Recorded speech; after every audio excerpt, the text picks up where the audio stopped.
como siempre nos tiene acostumbrado, una exposición excelente. El único problema es que está un poco atrasado. Vieron que él piensa en 2 dimensiones, simétrico, y ahora hay que pensar en 3 dimensiones, ¿no? Tridimensional.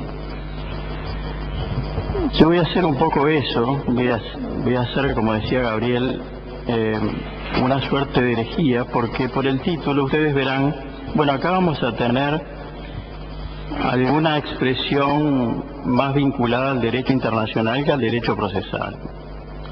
En realidad no es así, no tengo ni idea del derecho internacional, razón por la cual no me voy a meter en eso, en lo que no conozco.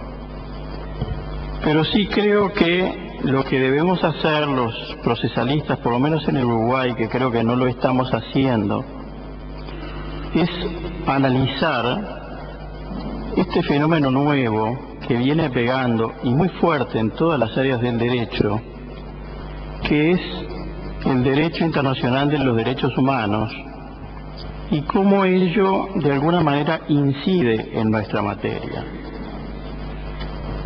Para que ustedes tengan una idea de cómo está incidiendo en otras materias, por ejemplo en el derecho laboral, es claro que ya de alguna manera, con algunos errores, pero de algún modo se está tomando el derecho internacional vinculado con las relaciones laborales.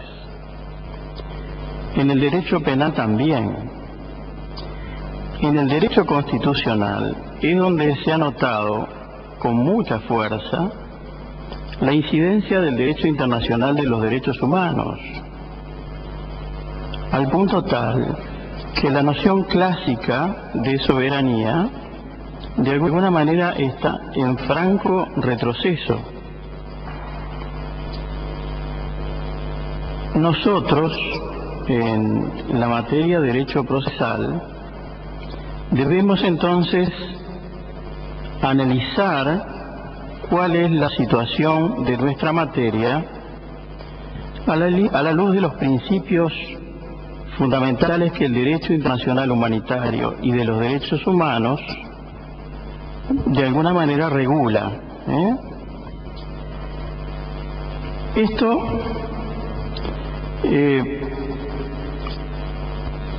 ustedes tienen que tener en cuenta, yo creo que no es una cuestión novedosa. Lo que sí hay que cuidarse en este tipo de cosas, de no ingresar lo que a veces hacemos en ese círculo de modas que autores de otras latitudes realizan, hacen un poco de literatura con relación a determinados temas, nos parecen interesantes, y después nos falta quien, de alguna manera, sin mayor razonamiento, lo incorpora a nuestro derecho interno o a la solución de los casos concretos sin medir las consecuencias.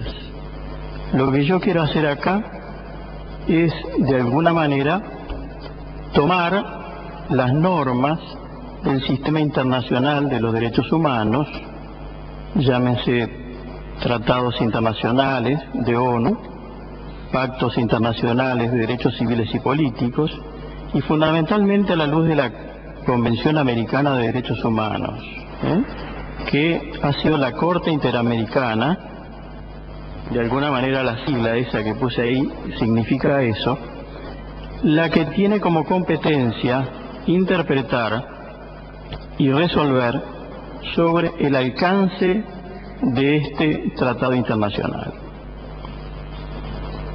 Ustedes pueden preguntarse, bueno, pero ¿y por qué nos puede llegar a alcanzar o a obligar? ¿Qué nos interesa la Corte Interamericana, la Convención, etcétera?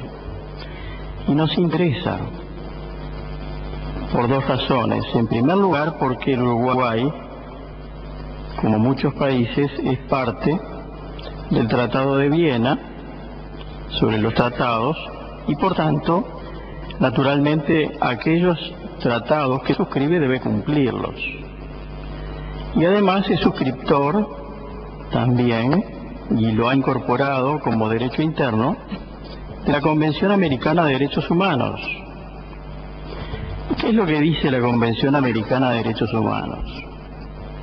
La Convención Americana de Derechos Humanos dice que es obligación de todos aquellos estados suscribientes del mismo de incorporar al derecho interno todas las soluciones de protección de los derechos humanos que tenga la Convención, llámese por vía de ley, por vía de modificación de la Constitución, o también inclusive por decisiones de los tribunales nacionales o decisiones de las autoridades públicas de cada uno de los estados.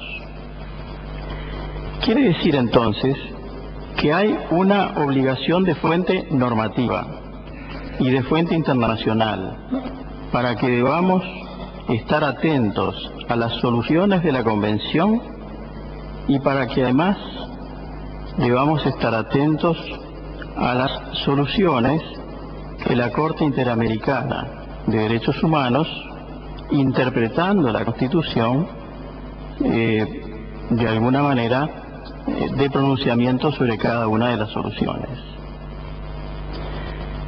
Yo le pregunto a los muchachos, frente a una sentencia de la Suprema Corte de Justicia, ¿puede haber algún recurso posterior? ¿Qué es lo que me van a decir? Que no, de ninguna manera.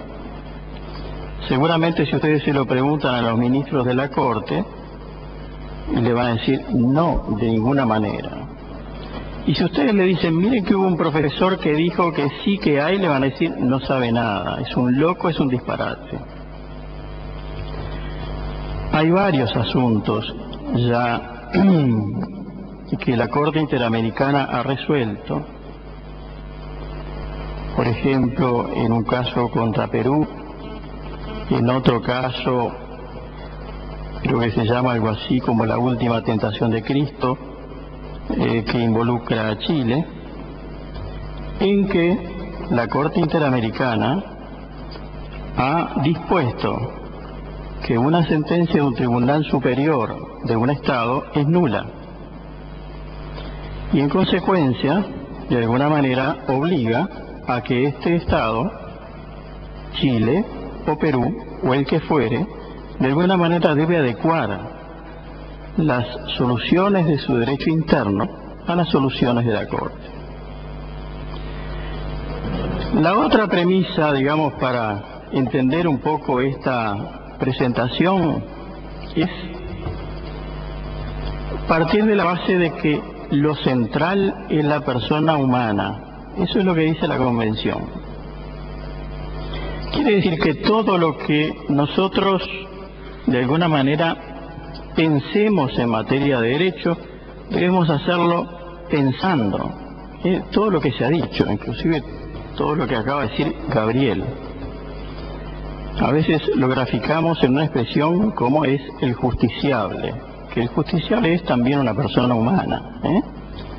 Debemos de pensar siempre en la persona humana y en los derechos de la persona humana. Y esto, miren, que ustedes me pueden decir, bueno, sí, es obvio. No, no es tan obvio. No es tan obvio. Porque miren que hay muchas soluciones, sobre todo de derecho procesal, que están pensando no en la persona humana, sino que están pensando más en el instrumento proceso, en el tribunal, y se han olvidado de la persona humana. No solo normas, sino la interpretación o la aplicación de las normas del derecho, muchas veces se hacen pensando en yo lo que quiero es resolver el proceso. No importa cómo. Bueno, esa no es una forma de hacerlo conforme a un derecho humano, al respeto de un derecho humano. Para esto entonces yo he armado un poquito una presentación pensando en un sistema jurídico, siempre naturalmente para la persona humana, ¿no? Y entonces lo que he dicho es lo siguiente, o lo que he pensado es lo siguiente. He dividido por subsistemas. Esto es absolutamente arbitrario, es simplemente para conversar con ustedes, para pensar en voz alta cómo rodeamos a una persona humana, cómo la tutelamos, para hacerle mejor la vida. El primer subsistema es el subsistema de los derechos fundamentales. Esta expresión la saqué un poco del profesor argentino Vidar Campos. Vidar Campos de alguna manera englobaba dentro de la noción de sistema o de la referencia de sistema de los derechos a todos aquellos derechos fundamentales de la persona, pero fundamentalmente estaba refiriéndose en general a los derechos sustantivos. Después, un segundo subsistema es el subsistema de las garantías. Nosotros podemos tener un elenco muy prolijamente expresado por la Constitución, por la ley, de lo que son los derechos fundamentales de la persona. Pero si no tenemos expresado en forma prolija, en forma clara, correcta, sistemática, un sistema de garantías, de poco sirve ese elenco fantástico que teníamos, que casi tiene más bien una función retórica que otra cosa, más que tutelar, en el caso de que no tengamos, ¿verdad?, un sistema de garantías adecuado. El primer y el segundo subsistema están referidos a normas que están ahí para tutelar a la persona humana. El tercer subsistema refiere ya a otro nivel. Las normas de derecho fundamental, las normas de derecho sustantivo y las normas que regulan las garantías deben ser aplicadas, deben ser interpretadas y aplicadas, deben ser bajadas a la realidad, al caso concreto. Debemos entonces, de alguna manera, de pensar para la tutela de esta persona en los tres subsistemas que naturalmente operan en forma conjunta. Si tenemos excelente sistema de derechos fundamentales, si tenemos un excelente sistema de derechos de garantías, pero tenemos malos aplicadores, adjudicadores del derecho, como decía el filósofo Darmasca, tampoco tendremos un buen sistema que proteja al ser humano. Por eso es tan importante también la labor del aplicador, no solo reparar en las normas, sino en cómo se aplica. Dentro del sistema de los derechos fundamentales, naturalmente tenemos los derechos que en general están en la Constitución: el derecho a la vida, el derecho a la igualdad y el derecho a la libertad, a la dignidad, que es el sustento básico de todos los derechos humanos. Hay más, ¿no? El derecho a la propiedad, el derecho a la intimidad, son muchos. Pero hay además de los derechos explícitamente considerados, tanto en la Constitución como en el Sistema Internacional de los Derechos Humanos, hay también otros derechos que muchas veces no están explícitamente descritos, pero que surgen, ¿verdad?, de las normas, están implícitos en las normas. También ellos, de alguna manera, integran este sistema de los derechos fundamentales, derechos sustantivos, derechos atributivos. Dentro del sistema de las garantías, podemos ver el sistema de las garantías en relación a los sujetos. Siempre pensemos en la persona, ¿no?, en el justiciable, en la persona humana que está, de alguna manera, reclamando justicia. Dentro de lo que son las garantías, tenemos acceso a la justicia, debido proceso y tutela jurisdiccional efectiva. Acceso a la justicia, todos sabemos que, de alguna manera, Capelletti, desde Capelletti para acá, creo y la Corte Interamericana, además de Derechos Humanos, así lo ha establecido, constituye un derecho humano fundamental. El contenido de la noción de acceso a la justicia es un contenido de garantías muy amplios para la persona. Lo mismo que la noción de debido proceso, y dentro de la noción de debido proceso, la propia Corte también hace referencia a que está inmersa allí la imparcialidad del tribunal. Y después también otras garantías que hacen referencia a la actividad en el proceso, a la actividad procesal, la aplicación de los principios generales del derecho, el debido emplazamiento, la posibilidad de plantear pruebas, la posibilidad de la doble instancia, la duración razonable de un proceso. Recuerden lo que planteaba el doctor Aval ayer, la duración de un proceso en el cual una persona por un peso estuvo tanto tiempo presa, la posibilidad de la ejecución de la sentencia, que hoy está en tela de juicio en el Uruguay en algunos casos. Todas esas cosas refieren a una garantía fundamental del sujeto. Y en relación al sistema de interpretación y de aplicación de los derechos, tenemos que pensar en que el operador, el adjudicador, el juez, debe interpretar, debe bajar a la realidad de la vida, al caso concreto, los derechos fundamentales y también los derechos que consagran las garantías. ¿Y cómo debe hacerlo? También acá juega un papel muy importante la regla de la imparcialidad del tribunal. ¿Cómo juegan estos tres elementos? Ya lo adelanté. Los tres tienen que estar. Si falta cualquiera de ellos, el sistema, de alguna manera, ya no está. Con esto conformamos el Estado social, constitucional y democrático de derecho. Si faltara alguno de ellos, reitero, no estamos frente a un Estado social, constitucional y democrático de derecho. ¿Y por qué democrático? Me dirán ustedes. ¿Tiene algo que ver? Tiene mucho que ver. Acá bajo la regla, en primer lugar, democrático porque Uruguay también es firmante de la Carta de la OEA en relación a que el sistema democrático es el sistema que debe regir.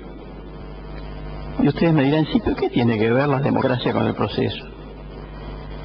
Y bueno, la democracia de alguna manera está teñida de ideologías. Naturalmente no es el mismo el sistema del proceso cuando lo que hay que proteger es la persona humana o cuando lo que hay que proteger es el interés de un partido, como ocurrió en los estados socialistas o fascistas, o cuando directamente lo que predomina es el interés del Estado por encima de la persona humana. Entonces, ¿es importante? Es importante. Es importante. Se debe de reflejar en el proceso la ideología, ¿verdad?, de una sociedad determinada. Y si una sociedad determinada está regida por un régimen democrático, también en el proceso judicial, que es un método de debate civilizado, también debe regir la democracia en este sistema de debate. Vamos ahora a la imparcialidad.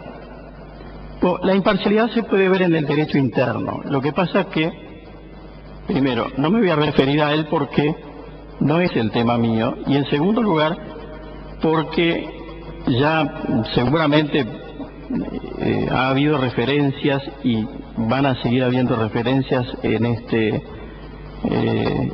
evento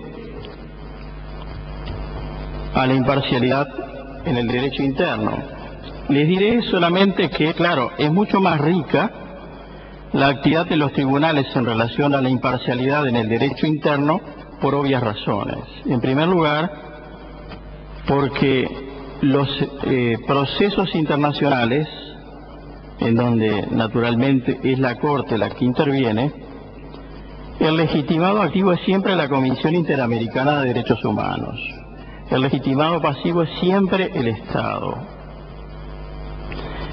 Y el objeto prácticamente es siempre la interpretación o la aplicación de la Convención Americana de Derechos Humanos. En cambio, en los casos de derecho interno, la riqueza es mucho mayor. Pero pongamos o traigamos lo que importa en relación al principio de imparcialidad de lo que opina la Corte Interamericana. La Corte Interamericana, en prácticamente casi todas las sentencias, hace referencia a dos principios que están juntos, están establecidos en el artículo 8.1 de la Convención, y que a veces no es fácil escindirlos, sobre todo prácticamente. Es posible concebirlos teóricamente y hacer una distinción, pero a veces en la aplicación práctica se esfuma bastante las posibilidades de división: independencia e imparcialidad. Significa, según dice la propia Corte, que el tribunal debe ofrecer a las partes la mayor objetividad para enfrentar el juicio. En realidad debe ser la mayor objetividad para la resolución del caso concreto, ¿no?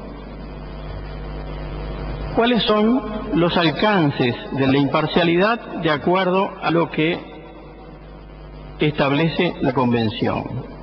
Y acá hace una distinción, o por lo menos de alguna manera en la jurisprudencia relevada de la Corte se puede hablar de imparcialidad subjetiva y de imparcialidad objetiva. Siempre pensando, perdonen que insista, pero siempre piensen en el justiciable.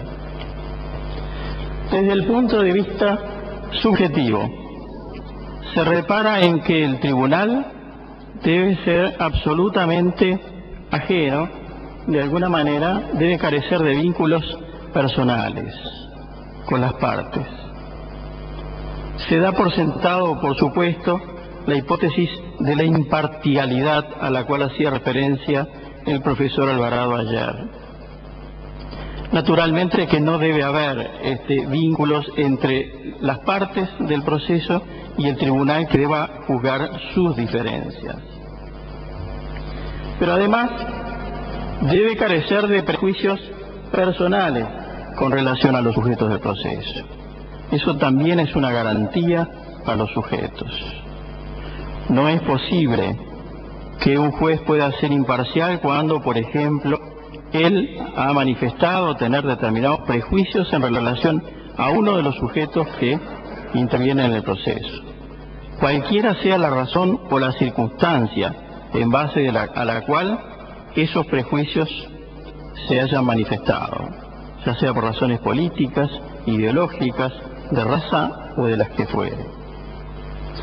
Desde el punto de vista de los alcances en razones objetivas, debe ser imparcial objetivamente, debe manifestarse ser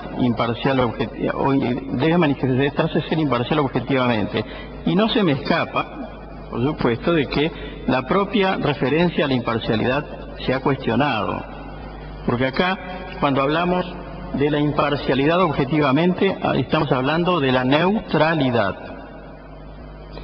Hay alguien que en filosofía del derecho dice eso es un disparate sostener el principio de la imparcialidad objetiva, porque esto no existe. Y si existiera, el imparcial objetivamente no sirve. ¿Por qué?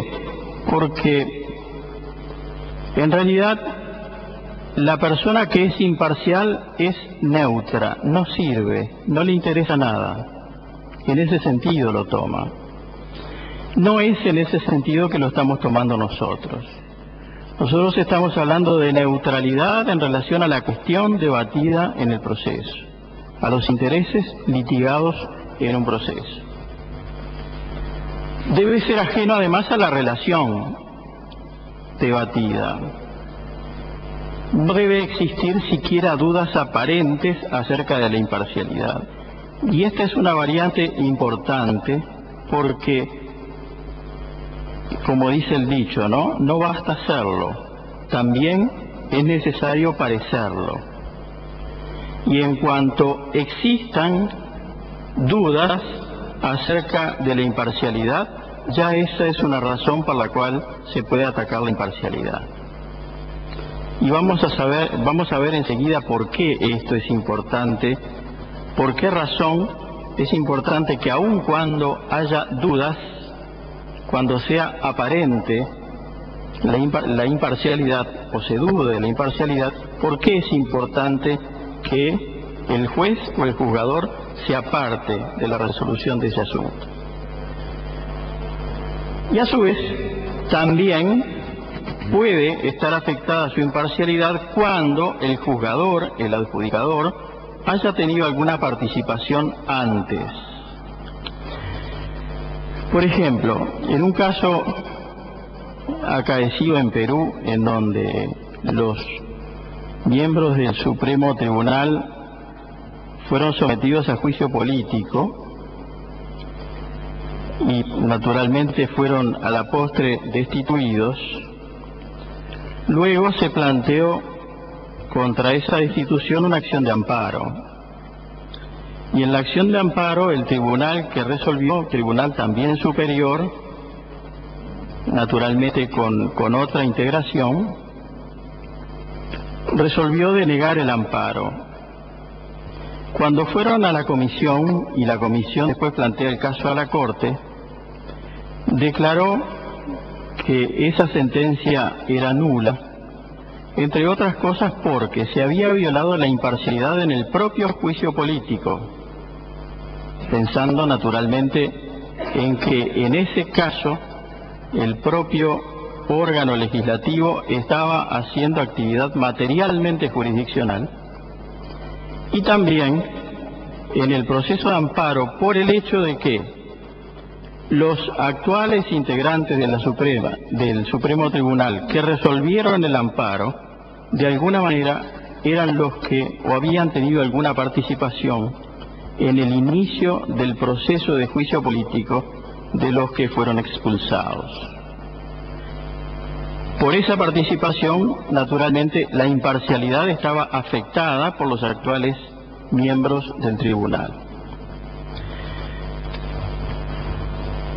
¿Qué está en juego si violamos el principio de imparcialidad? Y esto es lo que nos debe medir, de alguna manera, si la imparcialidad es importante o no es importante. Está en juego el Estado social, constitucional y democrático de derecho. Está en juego también las garantías procesales, que ya dijimos constituyen un derecho humano. Está en juego la confianza que debe inspirar el servicio de justicia, ya sea en relación a la sociedad toda o en relación a cada uno de los litigantes en particular.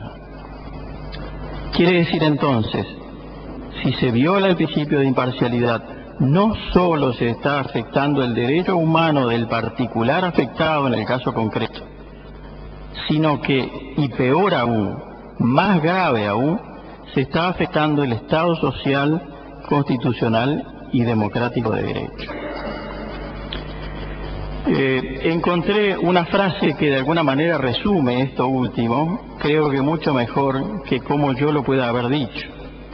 Es una frase atribuible a Fernando de la Rúa cuando hacía derecho, que creo que le hubiese ido mejor si hubiese seguido haciendo derecho.